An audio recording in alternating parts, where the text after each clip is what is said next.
underwear over Alina's. Hey everybody, welcome to the Dr. Mom Show. It's Dr. D, mom of three.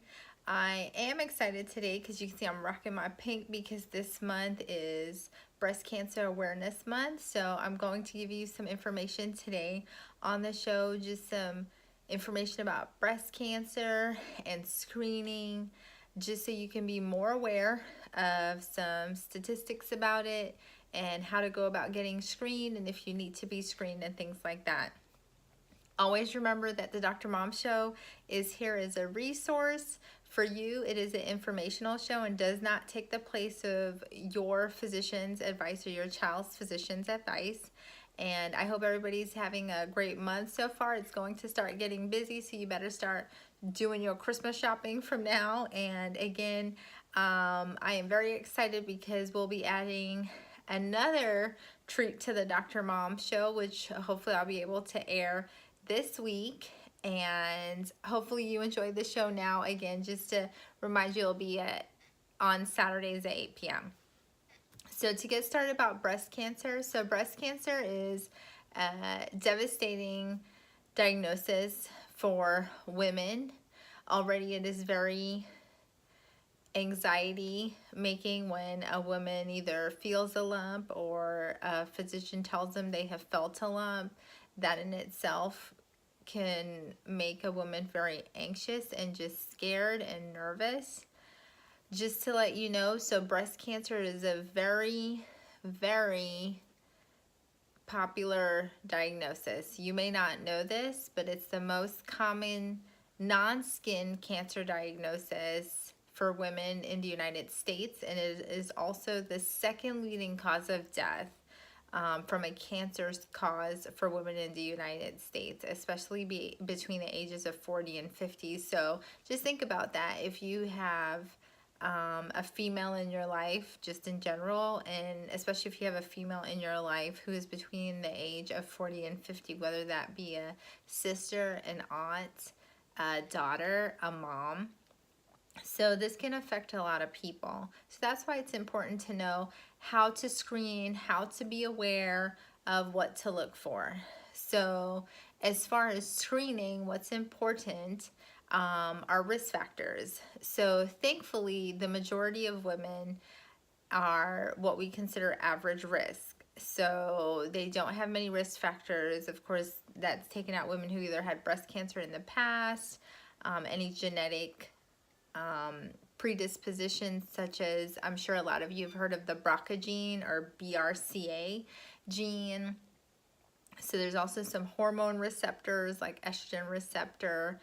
You can hear about the HER2, things like that if you've heard terminology like that.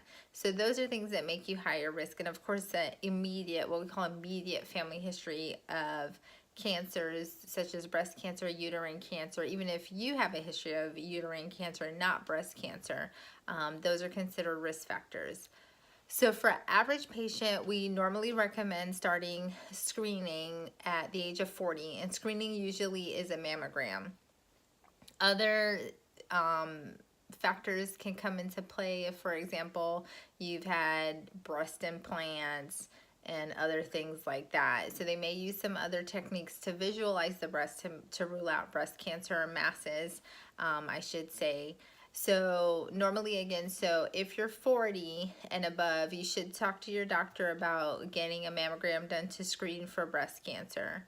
Now, if you have higher risk factors, so if you know you have, again, the BRCA gene, BRCA, or you have a history of breast cancer when you were younger, if you have a immediate, again, the important thing is immediate family history of breast cancer of someone at an early age, so less than 40, you'd want to get screened earlier. At this point, usually they recommend at about 35 for the initial mammogram or screening, and that just gives a baseline.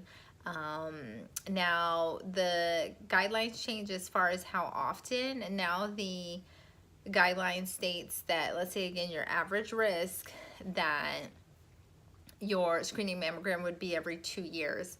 There are still some physician academies or physician associations that recommend 1 year. So for example, the cancer society is, the surgeons, radiologists, things like that. Some recommend a year. And again, you can speak with your physician to see where your risk factors are. So if there's no family history and you don't have any history of any cancers, probably 2 years is fine. But let's say your sister has a diagnosis and you found out that you have the BRCA gene, probably every 6 months to a year would probably be how you want to get screened. Now, once the mammogram is done, sometimes if they find something that is consistent with a mass or an abnormal finding, they may want to do an ultrasound of the breast to get a closer look, and sometimes even an MRI of the breast to get a better look. And it just depends on what they see. And normally who the physicians who are looking at these scans are called radiologists. If there is something that's suspicious, usually there are physicians called interventional radiologists that do a biopsy of these suspicious lesions, and that gets sent out to see if that's cancer or not. I know it's very hard because unfortunately during this time there's a wait period, because if you have to get another test done, you have to wait to get that scheduled. If you get a biopsy done, you have to wait for the results to come back. So it is difficult, especially when I see patients who have a mass that's found or even waiting for biopsy. It is a hard time. So number one, if you're in this situation, definitely make sure you have a good support system around you. The other thing too is sometimes on mammogram, patients can have what we call lumpy bumpy breasts, or the term is fibrocystic changes. Sometimes we feel nodules. Things that contribute to that can be one, genetics, and then of course two, caffeine is something. So if you find that your breasts are more lumpy bumpy, definitely cut down on the caffeine. And just so you're aware, we do encourage that you do self-breast exams, and you can talk to your physician about how to do it appropriately. And of course, if you go to an OBGYN or get your annual exam done, your well woman exam, they usually do a breast exam there. Just so you're aware, that does not take the place of a mammogram or a screening test. So please, if you're doing breast exams or you get them done at your physician, don't think that that takes the place of these screening tests, because a lot of times we can't feel deep tissue in that breast, and especially if there's a smaller lesion, it may not be felt on the clinical exam. So please make note of that. Now, once a diagnosis is made, a lot of times when they do biopsies and masses, they will biopsy a lymph node to see if the cancer has spread. So that's something else that may be done if the diagnosis of cancer is made.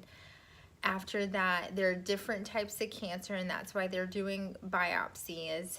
And of course, once they tell you what type of cancer it is, you see a specialist called a hematologist oncologist who's a cancer physician, and then they decide based on the type of cancer you have what kind of treatment you need, whether it be a mastectomy, so removal of the breast, radiation, chemotherapy, and they follow up from there.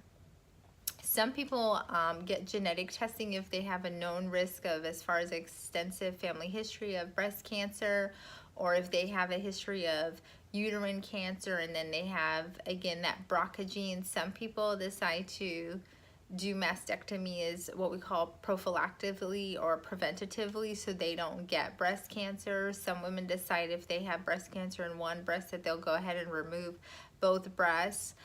The good thing is now there are great plastic surgeons that even if a patient has a mastectomy, whether they have cancer or if they're just doing it preventatively, there can be breast reconstruction that's done.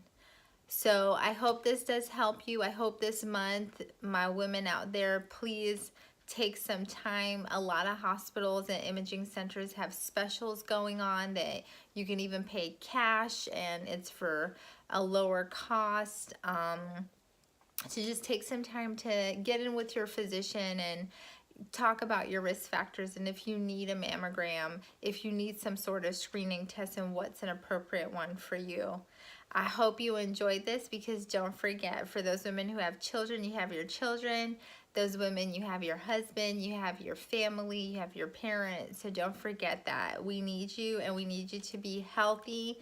And us women, we need to be strong. So don't forget to wash your hands, kiss your kids, love your family, and say your prayers. Bye-bye.